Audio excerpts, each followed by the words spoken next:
I'm Joseph. And I'm Nick. This is Fish Jelly. Yeah. How are you? I'm good. How are you? Okay. Mm-hmm. We're recording this very early Yes. because I have things going on. You do. Later in the week. Uh-huh. But we didn't want to leave people without something. Yeah. This past Sunday, across the street from our house, there was a major fire. Yeah, house burned down. 2 homes burned down. Yeah, technically, yes. And it was intense. We could feel the heat when we stepped outside. And if the wind had been blowing the other way, I would have been much more alarmed. It was still quite scary thinking about the adjacent structures catching on fire. We could see a lot of people congregated in front of our space. And I'm assuming most of them were people who lived in the adjacent structures. Mm-hmm. And I could see in their eyes the fear. And it was not something I was prepared for. But I have to commend the Los Angeles Fire Department. Those people came in and they knew exactly what they were doing. And witnessing how brave those firefighters are is remarkable. Oh, yeah, definitely. And then we heard a sound like firecrackers. Yeah, so I was sitting in the office and you were downstairs and we heard what sounded like firecrackers and you looked out our window because in the office there's a big window that looks to a building next door. And I saw some of the neighbors looking at something, but they aren't to be trusted. So I just thought it was something trifling. Well, it was a bunch of their little raggedy kids like licking on lollipops looking. So I assumed because it sounded like fireworks. Mm-hmm. And then you went, I think. No, we got a text message from another neighbor about a house fire. And then I went out of the garage and that shit spread so fast. By the time you even got down there, it was insane. It really was something to behold. Yeah, quite scary. But we just recorded our video for Project Hail Mary. And I think a big theme in that film is about bravery. Yes. We watched some other film and somebody said, "Oh, my father's fearless." And another character says, "I doubt that. I think you mean brave because no one is fearless." Didn't we just talk about a film about firefighters? The Guys, starring Sigourney Weaver. Duh. Mm-hmm. Yes, for Patreon, mm-hmm. which is free for those who'd like to listen. But watching these people, they're very prepared, but watching them assess the situation and they just walk right into it. Oh, yeah. It really is remarkable. So thank you to the Los Angeles Fire Department. Oh, yes. We do have something in the restaurant section. You made Thai tea tres leches cake. I did. You've been talking about, so almost a year ago or more than a year ago, you ordered Thai tea like mixing powder. Yeah, it's set to expire in October, so we're still good. Originally I wanted to make cookies. But then you came across the tres leches recipe and you had been talking about it for a while. Mm-hmm. And then I think you felt like you needed to do something nice for me. Oh, yes. So you said, how about I make that? I liked it more than you did, I think. It wasn't Thai tea enough for me, but I did like it. And then I also made homemade quesadillas that night. That's right. That were very good. But with homemade Thai adobo. tea tres leches, it's like your standard like tres leches that's like very moist and milky, but that milk solution is flavored with the Thai's tea, mm-hmm. which I thought, sure, it could have been more potent, mm-hmm. but you get the gist of it. And then it required homemade whipped cream, which included sour cream. Yeah, I've made homemade whipped cream a lot, but never with 8 ounces of sour cream and you can taste the sour cream. It threw me off a little bit, but it does taste good. I really liked it. And then you roasted coconut. Yes. So the slice is topped with the toasted coconut and lime rind. Yes. I thought it was very good. Oh, yeah. I mean, I wouldn't have been mad paying for that in a restaurant if I do say so myself. You'll have to provide the recipe and I can share it. This past week on Patreon, we reviewed Wicker Park, the 2004 film starring Josh Hartnett, and The House That Screamed, a 1969 film. A proto-slasher. That I'm sure inspired Suspiria. Mm-hmm. That's a fun one. Yeah, I really like that. Lily Palmer is great in it. Unfortunately, there are a couple of entries in the obituaries section. Frances Beppu died at the age of 43. She's best known for her role on The Real L Word. Oh, okay. And Jennifer Runyon, she died at the age of 65. I think she's best known for her roles in Ghostbusters and Charles in Charge. Oh my God, we saw her at a screening. She's at the very beginning of Ghostbusters, where Bill Murray is trying to hit on her. I've seen this lady. Electrocuting her boyfriend. She was in some kind of slasher film. And also, isn't she in that Diane Ladd movie, T-Rex or whatever? Or Carnosaur. She's in. We just saw her in Carnosaur. Oh my goodness. No, but she's in, I think it's called To All a Good Night. This was about in 2015. It was somewhere off Sunset. I remember you and I were on, it was the first time we did Whole 30. So we were almost at the end of it. And it was a it was an event. It was a screening of this film. And it was advertised as everybody that could come up. Basically, he'd do a Mystery Science Theater treatment of it. Anybody in the audience could talk shit during the movie. And she showed up. She was there in the audience with us. Ooh, I don't recall that. Did people go up and give it a treatment? No, we were all sitting. People, don't you remember there was this really annoying person who was not funny at all that kept throwing lines out there. You just want to be like, shut up. Oh, wow. No, I don't remember. And it was awkward because I think they were making fun of her character or something. It's like, the lady's right there. And she seemed to be a good sport, but I felt that some of those people were trying too hard and just being crass. But yeah, we were nearby her once. Oh, well, goodbye to these two. The secret film this week was my choice, and I chose the 1994 comedy, allegedly, Dallas Doll, directed and written by Ann Turner. It stars the incomparable Sandra Bernhard. Yes. What is this film about? A feisty independent golf player wreaks havoc in a suburban Sydney home by attempting to seduce every member of the family. Why did I choose this film? You brought it to my attention. I was like, I found something that I've been waiting to find a copy of for a long time. It's a movie I've wanted to see for years and years and years. It was unavailable. We'll get into it. And I finally found it somewhere, and I just put it on. You put it on, and immediately it reminded me of, what movie did we put on? The Room, where my mom was like, oh, we shouldn't be watching. Yes. That's how I was. After like 5 minutes, I thought, oh, we have to review this because this is terrible. So that's why I selected it. Mm-hmm. Do you want to talk about how this came on your radar and all that? Or well, Sandra Bernhard, for one. But it's directed by Ann Turner, Australian. She might be most familiar to people for her 1989 film Celia, which got a nice restoration which received a nice restoration as part of that folk horror release that came out. I talked about it at length several years ago, but Celia is pretty good. It's set in the 50s. This creepy young girl and her pet rabbit gets killed, and she lives kind of in a fantasy land. But Celia is really worth watching. And you have seen a film by Ann Turner. Her last movie was called Irresistible from 2006, and it's bad. It stars Susan Sarandon, who's like an artist or a writer of children's books or something, and she's married to Sam Neill, and Emily Blunt is the young femme fatale that comes in and wreaks havoc. We watched that with my sister. It's not very good. And she also worked with Charlotte Rampling and Russell Crowe in a movie called Hammers Over the Anvil, which is a terrible title, but I've never seen that. This movie is terrible. Dallas Doll is not good. And then it was never released on VHS. And right out the gate, it was doomed because the director and star did not get along. And I believe Ann Turner threatened to sue Sandra Bernhard.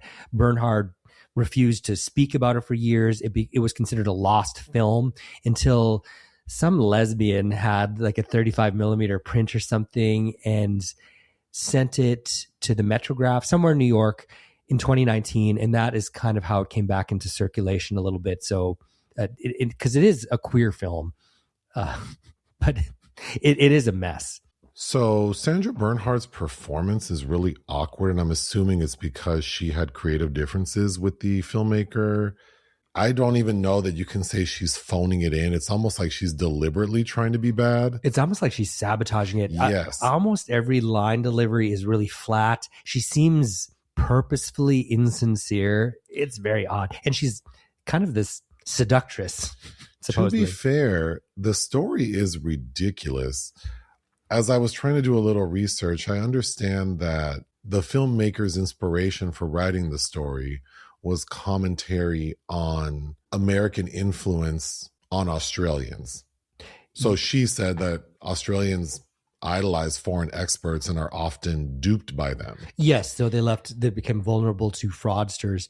And most publications referring to this film call it a pseudo remake of Pasolini's Teorema, which I love Teorema. And you can see that there. But I did read an interview with Ann Turner who said that she didn't even watch that film, Teorema, until after well into production on this. So it was not a purposeful influence, I guess. The characterization of the lead, as it, I'm assuming, was in the script, is so confusing because, and we'll get into the details, but Sandra Bernhard's character's name is Dallas. Dallas Adair. It's like if she's supposed to represent this sort of foreign expert who's a fraud. A huckster. It's confusing because she also really helps the family and the community. So, like Mary Poppins. She's also, she's almost like the anti-Mary Poppins, but erotic Mary Poppins. But she's not particularly insidious, and she's also not defrauding anyone. Like, she has a legitimate business plan that she ultimately executes, and it is helpful for the community. So, and the way the story ends is so nutso that when you put it all together, did I enjoy watching this? I don't know. Like maybe by the end of this, I'll know what my score is, but well, even reading about it, it sounds like something, if you like weird offbeat cinema, that you need to see.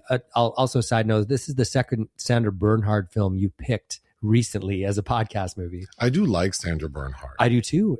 You have to, she has, that's the thing though. She can act. I mean, you never saw Kings of Comedy, which is her breakout, the Scorsese film.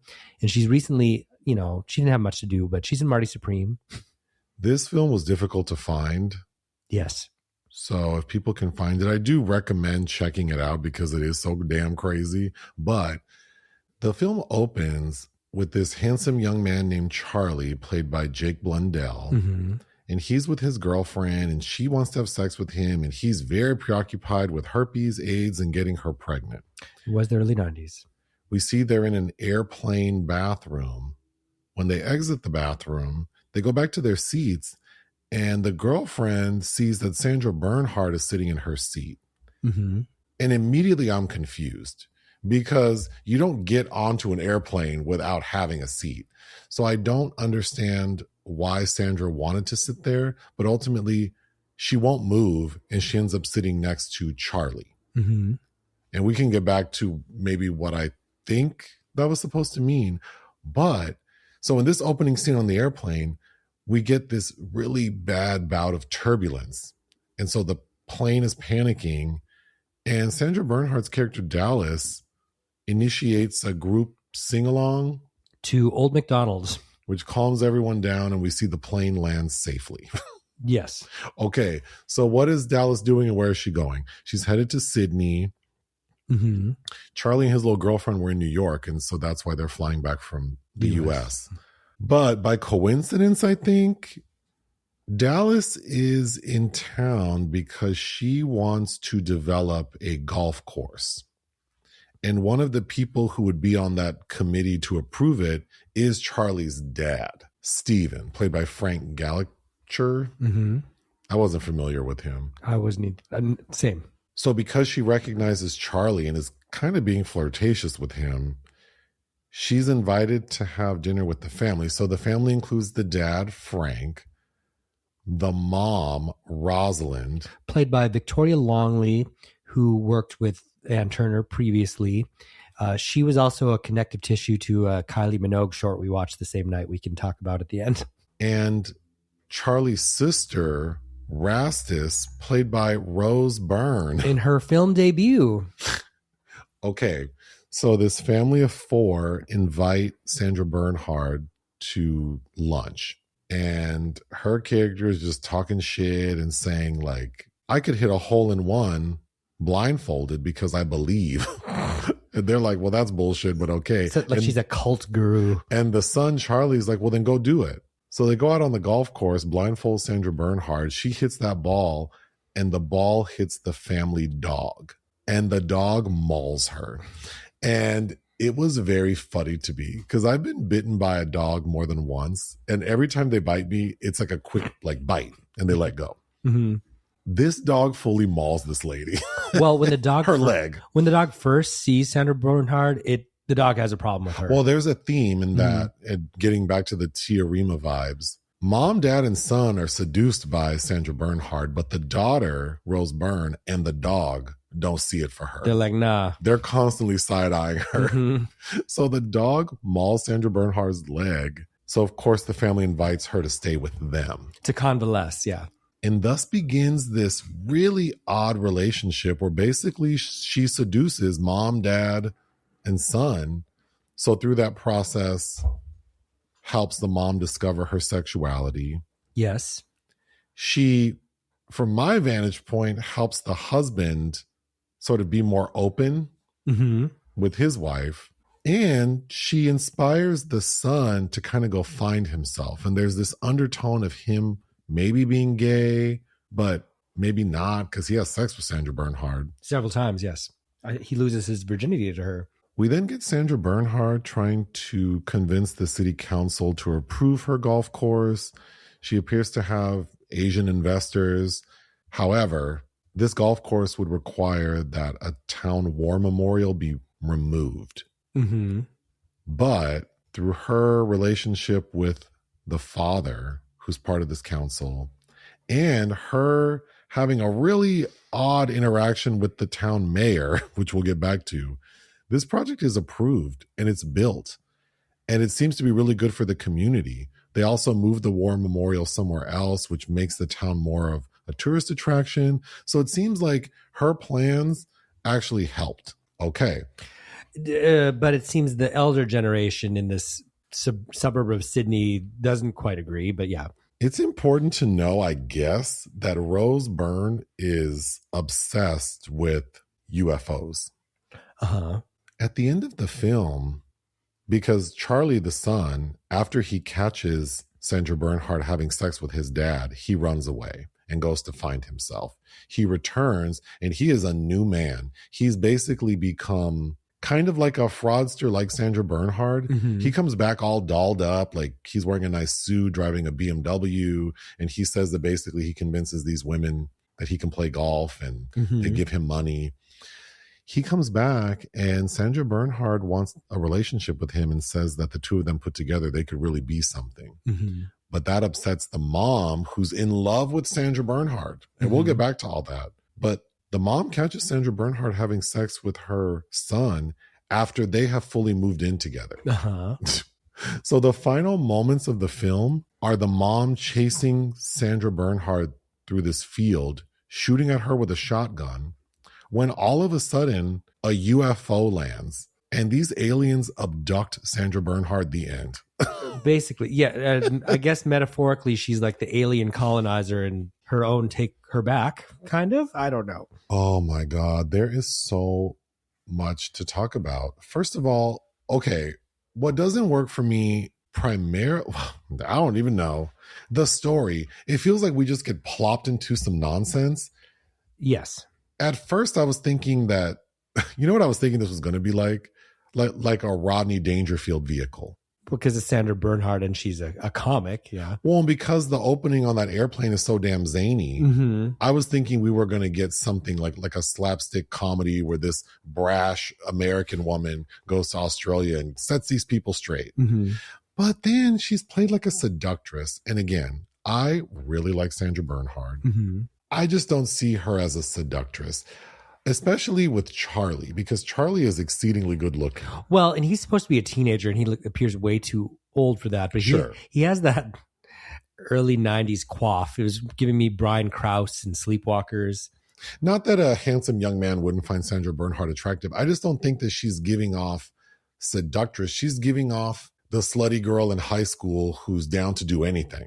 Yes, she's giving off... What's the word I'm looking for? To me, she just felt like a troublemaker, not a fraudster. She had a legitimate business plan. She's giving off proto-influencer. Proto-influencer.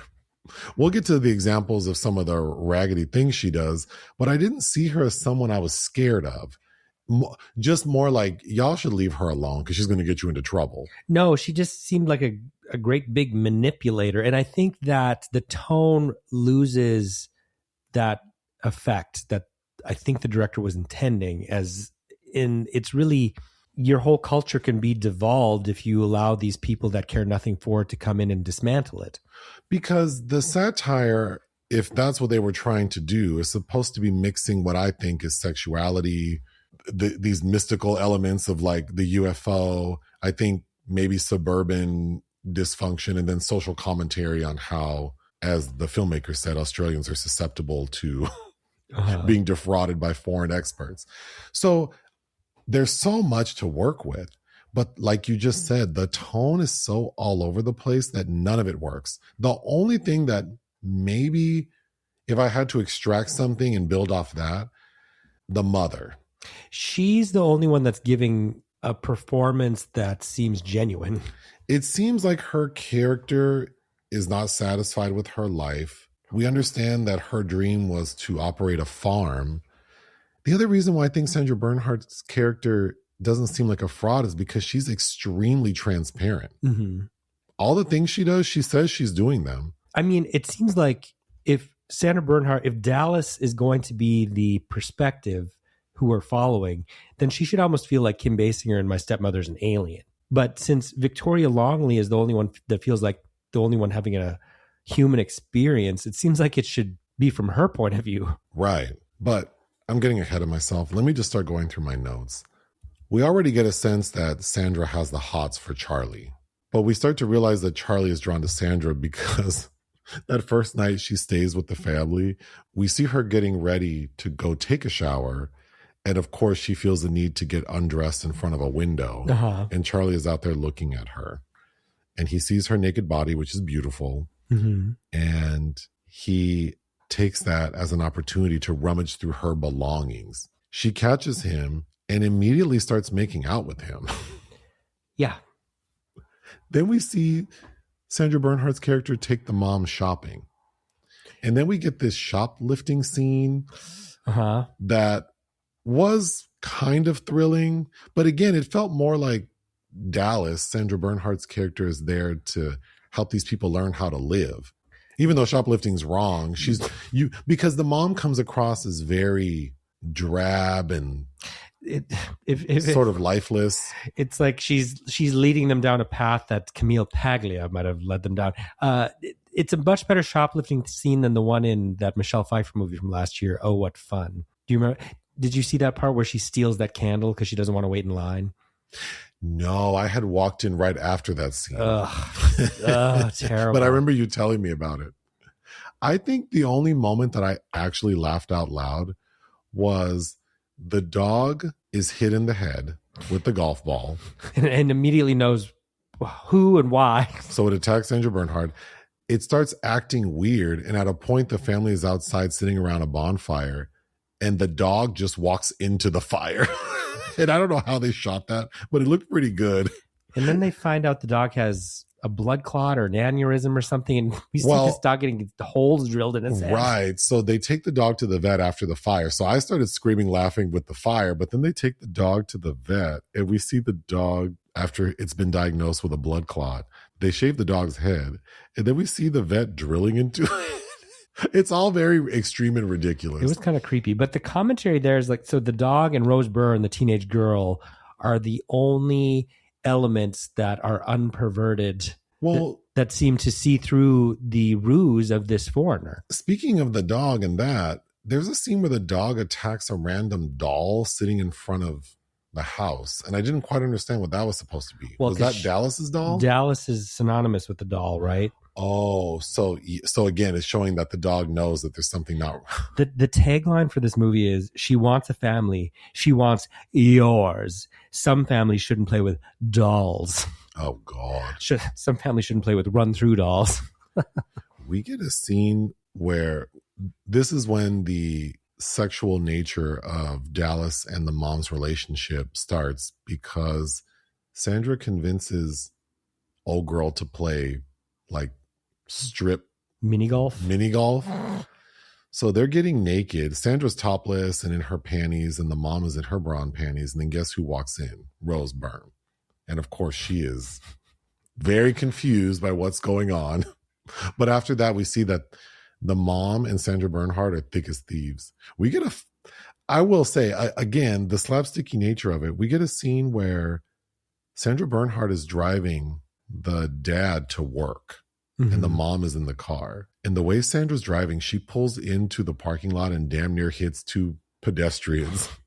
And then she has a surprise for the mom. So she blindfolds her. And the way she drives out of that parking lot, it's all insane. Yes. But the surprise is that Sandra learned that the mom wants to operate a farm.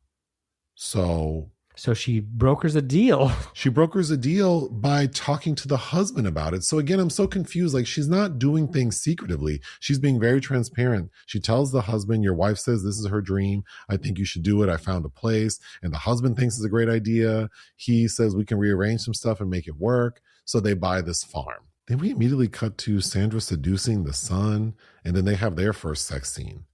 And that shit looked painful. It sounded painful. And the amusing part of that moment is while the son is losing his virginity to this lady, there are all these birds watching. Like, what is happening? We then get a random scene with Sandra Bernhard's character hosting like a ladies who lunch thing. She's teaching some kind of course that we return to where members of the community attend. It's the connective tissue that's missing because now that I'm talking about this film and thinking about it, it's like, okay, I can see that they're trying to show how she's influencing the community, but because the tone is, it's like it's trying to tell me that she's bad, but then what she's doing seems helpful. So I don't understand how all of this got lost in translation. Well, I think part of that same interview I read with Ann Turner was that she very purposefully, every time she wanted to upend expectations and not have anything feel predictable. So at every moment, you can never really tell what's going to happen because they made a choice to, I guess, defy logic. Well, that can be interesting. But again, but not in this version. The connective tissue of it all is like, and plus you have Sandra Bernhard, who is a very strong flavor. She is a very strong presence. And the fact that she's not doing her best work on purpose, it seems, really affects all of it. I mean, every line delivery is absolutely flat. It's almost cringy. At a point, Rose Byrne, who doesn't like Sandra Bernhard, is saying, I bet the only reason she's out here in Australia is because no one in America liked her. The soundtrack and the score are insane. Yes. Again, it's kind of further diluting whatever tone might have been coalescing. Well, now that I know that the filmmaker was trying to defy logic, we get a scene that, do you know what that AA scene was? Like, were they in like an AA meeting? No, that she keeps having these town halls or whatever with the community. Oh, are you talking about the one with the mayor? Yes. That was a town hall meeting. The way it played out, it felt like a 12-step meeting. Well, because she's trying to convince the community members about moving this war memorial so it's closer to the shore where the Japanese had bombed during World War II, and there's some contention about that. And the mayor is trying to walk a thin line by appeasing his constituents, but also making this seductive foreigner seem happy. In that scene, Sandra Bernhard convinces the mayor to get fully naked so that he can be vulnerable and tell the truth. Yes, this man just gets naked, which felt crazy to me. It feels crazy. And then having a queer-coded woman go ooh and ah over his apparently large penis is so cringy. I don't know. That was really awkward. We then get to the ribbon cutting moment for the golf course. And the ribbon is made of a bunch of dolls. I don't understand the doll metaphor or symbolism for Dallas Doll. Do you have thoughts? I understand they're associated with her, but what about the dolls? Well, that she's a fanciful toy. Also a superficial thing that's not real. That makes sense. What she represents is not real because she's not. She's dismantling, this memorial and I think it's really saying something when we see where the war memorial is placed. It's at a point on the shore where it's almost completely engulfed by water. So I think just everything about her is supposed to be superficial and kind of meaningless. Her tagline for the golf course is golf links for the children. That's how she's selling it, is that golf is really helpful for children to pick up. Right. Well, and that's also the irony of her public performance with the mayor, is she's challenging him about being authentic when everything she's saying is kind of bullshit too. Another scene I really didn't understand is, now that the mom is fully in love with Sandra Bernhard, she goes to confront her husband to tell him. You're right. And he goes, I know. I think that's great. He's very accepting. It seems like he thinks they can still maintain a friendship while she explores and satisfies this side of her. Like they can live together with Dallas and share her. Yeah. And so I thought, wow, this is the component of the story that I thought could have been something more to work with. But what does the mom do? She runs away screaming, like in terror. You would have thought we had switched to a slasher movie. I just don't understand, like, what is this movie trying to say? It seems like the Dallas doll is helping everyone better understand themselves. Well, like, it seems like it helped the husband, the dad, better understand his wife's needs. The son goes off on this spiritual journey, and the wife discovers her sexuality. How is that bad? She unsettles their suburban malaise that they've otherwise normalized, right? It's too bad that they didn't have the ethical slut back then, huh? Right. Again, I guess defying expectations. Sandra Bernhard's character, she has 3 scenes where she's having these dreams that are so random. That are with cattle and that involve bulls and dancing, and it's very pagan. I'm sure you could read into them, but for how ridiculous this movie is, I don't know. I don't even have the energy to try to think what that means. When Charlie returns from his spiritual journey, he confronts Sandra Bernhard. His walkabout. And he shows her and the audience that before she was in Sydney doing this bullshit, she was running a marriage clinic.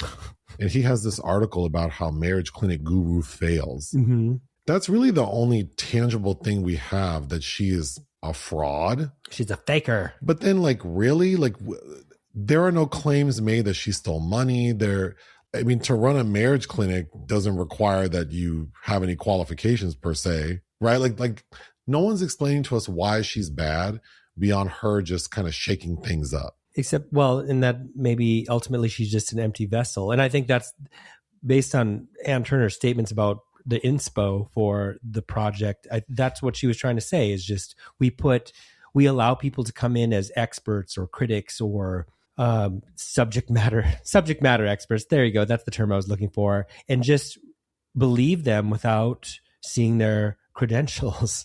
When the mom catches her son having sex with Sandra, you hear it first, and it sounded like someone was trying to assemble furniture. Mm-hmm. And then when you see it, it's like, oh God, this looks... I don't think he's doing a very good job. No, he's still green. This is when the mom gets upset. Sandra's trying to apologize. She goes up to that farmhouse, and the mom pulls out a shotgun and starts shooting at her. And at the same time, Rose Byrne and her little buddy are out there in the fields, because we also find out that there are those field markings, like crop circles. Mm-hmm. And it turns out to be, I guess, a landing site for a UFO. The effects for the UFO are not very good. No. But that's when we see Sandra be abducted. So the final scene is actually, there is a memorial erected for Sandra's character. And we see the mom crying. We also learn that the mom doesn't want to sell the farm. So it seems like she wants to maintain the life she made. And Androgita. Oh, God. We'd also seen earlier that Sandra's character wears these cufflinks that have golf clubs on them. Yes. And so in the end, we see the son wearing those cufflinks. And that closing song, that was very upsetting. It was I guess a bizarre satire that didn't work. I hope, this film is not fun to talk about. No, and it wasn't fun to watch either, despite the zany qualities. I hope it's somewhat interesting listening to us talk about it. I definitely am not enjoying talking about this movie. But I'm not kidding. I've wanted to see this for years, but hey, there you go. Yeah, I guess just to recap, the satire of American influence, that is somewhat apparent, but not effective. Sexual power manipulation. I didn't get the sense that Dallas was manipulating them. She was just making herself available and they took the opportunity. I guess quid pro quo, but I don't understand what her end goal was. Like, what did she want to just stay there forever? Well, she built that business. Right, but so it's like I just didn't. And then suburban fragility, like, yeah, but this family is destabilized, but that's ultimately that's really easy to do. Right, so. right. I don't know that you need to have sex with all of them to do that, but hey. This trickster archetype does not work for me. This outsider versus the community. Like you said, my stepmom's an alien. Or, my stepmother's an alien. It needed to feel more like that. Or I wanted it a little darker. It doesn't feel subversive enough. Even for 1994, it just doesn't hit hard enough. No. Like you said, the tone and the style, it's just strange and uneven. I wouldn't even...